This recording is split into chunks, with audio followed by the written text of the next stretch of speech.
This week, Breaking Through News is doing a series on remembering 9/11. Most Americans have vowed to never forget what happened on September 11th, 2001. And yes, they recall exactly where they were when terrorists attacked the U.S. I was at the gym on Lucy Drive, finishing my workout.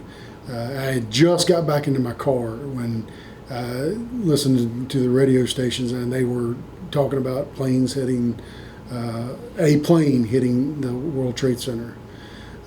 So I immediately left there and went straight to Fire Station 1, which was the station I was assigned to at that time on Maryland Avenue. And of course, everybody at the station was tuned into the TV. I stayed there for a few hours before I went home. We was all in shock. Harrisonburg Fire Deputy Chief Stephen Morris has more than 30 years' experience fighting fires. Chief Morris recalls trying to understand what happened. Well, when I got to Maryland Avenue, the other plane still had not hit. The second plane had not hit yet. So we're all thinking, how did this accident happen? Because we were thinking accident, probably like most people were. But it was when that second plane hit, we were all like, it was obvious at that point that this was no longer an accident. The fire deputy chief still gets emotional talking about September 11th. 18 years later, he acknowledged he was frightened by the terrorist attack. Initial thoughts was I was scared. I don't know that I was scared necessarily because of the actual possible terrorist attack. It was more about knowing that the responders and the firefighters were going in to do what they was doing in such a terrible event, and what was going to be very dangerous. He remembers making it home from work, and that's when he learned the Pentagon had been hit by a plane too. He described being anxious. The day that it occurred, I remember sitting in my apartment watching, and when the first tower collapsed, actually I broke down in tears. I guess I was kind of apprehensive and a little waiting for the next shoe to drop, so to speak, because you wasn't sure whether, if three planes now have done something, where's the next one going to occur? We're 56865. We have, I believe it is a Boeing 757. Can you see him up there, sir? That's confirmed. It looks like he's rocking his wings. Roger. He's rocking back and forth. We're 56865. I advise you stay away from that aircraft. Go north as fast as you can. United 93. Have you got information on that yet? Yeah, he's down. He's down? Yes. When did he land? He did not land. Oh, he's down? Yeah, somewhere up northeast of Camp David.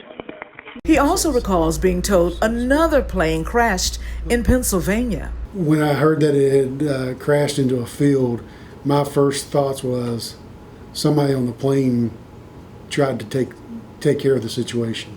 They didn't want it to, they realized what was going on, and they didn't want it to affect other people, realizing they may have to sacrifice their own lives for it. At that time, he had no idea he would be dispatched to work at Ground Zero. Well, I was still worried about what was happening at the World Trade Center because I knew those responders were in there doing what we all would do.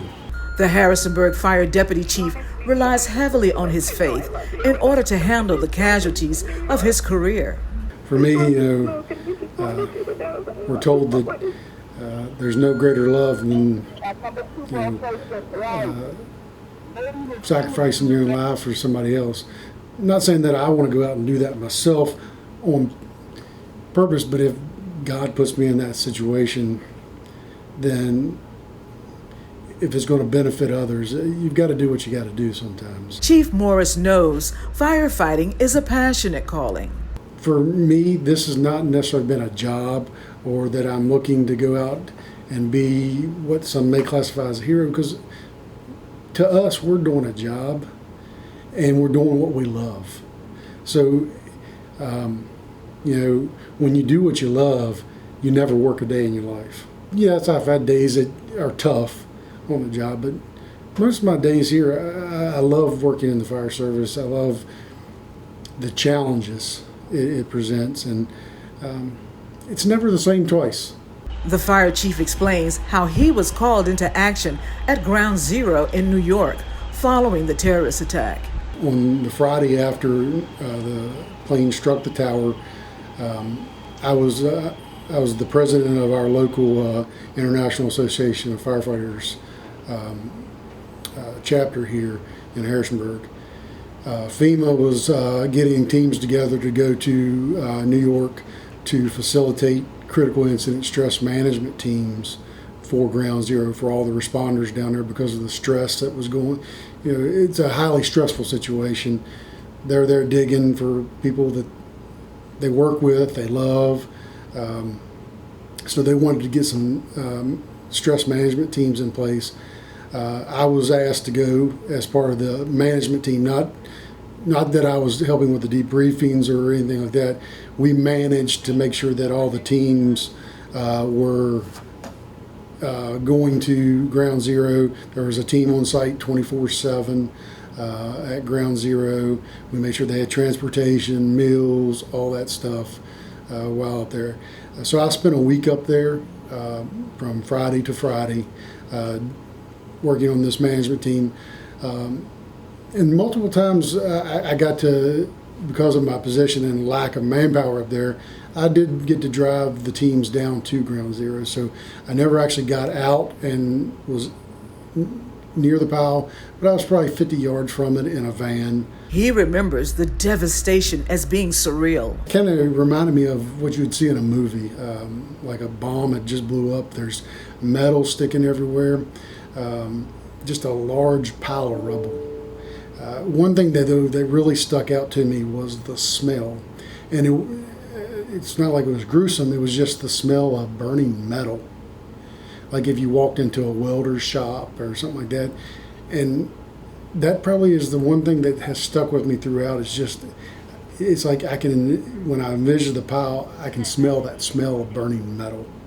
He says being at Ground Zero forced him to see the reality of terrorists attacking America. There's a pile of firefighters that are in that building that and I thought none of them would have survived. For me, it was that connection I have, I guess, being in the fire service and that occurring, it just kind of rang true that, we all go to work and never know what the day will bring. We will continue Morris's story and others on the response to the terrorist attack of 9/11 throughout this week. In Harrisonburg, Elaine Rackley for Breaking Through News.